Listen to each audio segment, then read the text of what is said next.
in this space is going to tell you to drop out, and I'm going to tell you why that is one of the worst decisions that you can make. And I have almost $500,000 in receipts just to back that up. Not 500,000 over a decade, not 500,000 with a team of 20 people, $500,000 while I was sitting my exams, while I was writing my essays, and while I was still in university. So before you hand in that withdrawal form because some guy on TikTok told you that school is a scam, please, I urge you to watch this video. I personally was not handed anything, so let me tell you where I actually come from.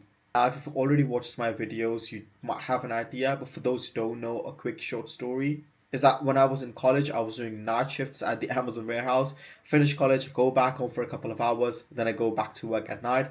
And while I was doing that, I was trading. I was learning the markets, building up capital, and I got around $150,000 in funding capital. And I was making around £3,000 to £4,000 a month. Now that was not bad for somebody who was also stacking shelves at 2 a.m. Life, I got a full-time job, and while I was working at that job, I also started selling on Amazon FBA on the side. Quietly, nobody knew. I built that up to an extra £1,000 a month on top of my salary. He dropped the job, my job, dropped FBA, and went all in on dropshipping. Around £350,000 in revenue, which is around $500,000, with 20% margins. Around £70,000 in profit while I was still enrolled. Now, when I started university, I had a choice that a lot of people in my position face. I was to either keep building the business or focus on my degree.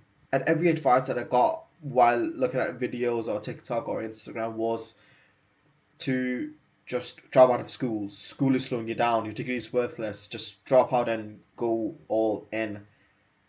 But I did not do that. I kept going to lectures. I kept doing my coursework. And in the time I had left, in the evenings, the weekends, the gaps between things, I built and nurtured that dropshipping business. And I wouldn't say because I did, and I didn't do that because I had loads of free time. I did not. Not because I had a lot of startup capital. I did not. Because I had no choice but to build something lean, something that worked without me having to be there every hour of the day. And by the end of my first year of doing this properly, which was 2025, I made £350,000 in revenue, a bit more than that. And I'm not telling you this just to impress you. I'm telling you that because I want you to understand something really important, and that is that university did not slow me down. So university is the reason that the business had to be built properly, because I could not babysit it. I had to do things, so I had to make it run without me, and that takes discipline, that takes constraint, and that is what I used in order to make it work. Let's do talk about the dropout thing properly, because I think the conversation is completely broken. When people say drop out and go all in, they're citing Zuckerberg, they're citing, I don't know, Steve Jobs or Bezos or all these millions of entrepreneurs that are just popping up on social media. And I would say that yes, those people do exist, but here is that nobody really talks about is that for every Zuckerberg, there are tens of thousands of people who dropped out, they went all in, and they're now broke, and they are essentially too embarrassed to post. You do not see those people. They're not making content. They're not on podcasts. They just quietly went back to a job and they did not tell anyone. This is called, I would say, this is called survivorship bias. And you only see the ones who made it, and you do not see the ones who could not make their way to the shore. I actually think gave me three things. Firstly, credibility with my audience, because when I talk to people about building an online business, and most of them are young, most of them are in education, most of them are working a job that they do not love, some of them are my friends as well, some of them are in my class. When I give them advice, I'm not some distant guru who figured it out 10 years ago, forgot what it felt like. I am them. And because I've posted a lot of videos on my YouTube as well, trying a lot of things, experimenting a lot, it shows them somebody that they can actually relate to, somebody who has walked the walk, and somebody who has tried a lot of different things and have now find something that they can actually stick to. Secondly, I would say is that it gives me a higher risk tolerance, and what I mean by that is because Now I have a degree behind me. I could essentially take bigger swings on the business. I could test products that might not work. I could spend money on ads and lose it, and it would still be fine because the safety net being there meant that I could actually be more aggressive and not less. And that is the opposite of what the dropout crowd will tell you.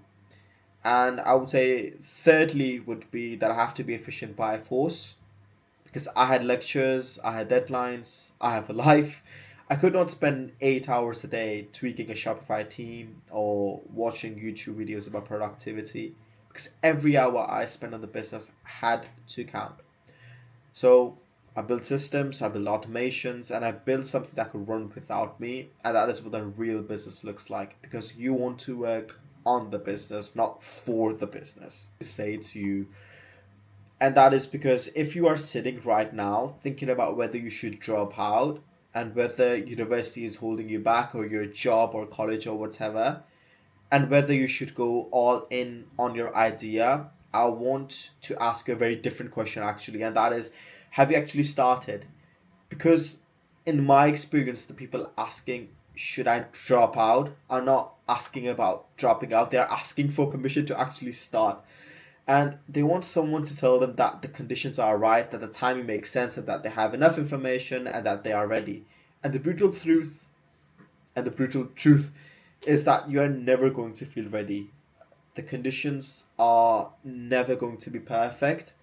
There is no amount of research, no amount of YouTube videos, no framework, no blueprint that's actually going to um, make the fear go away. I still to this day am sometimes I do get scared, but it is something that you have to work on, and it is something that you essentially learn to tackle as you get the reps in.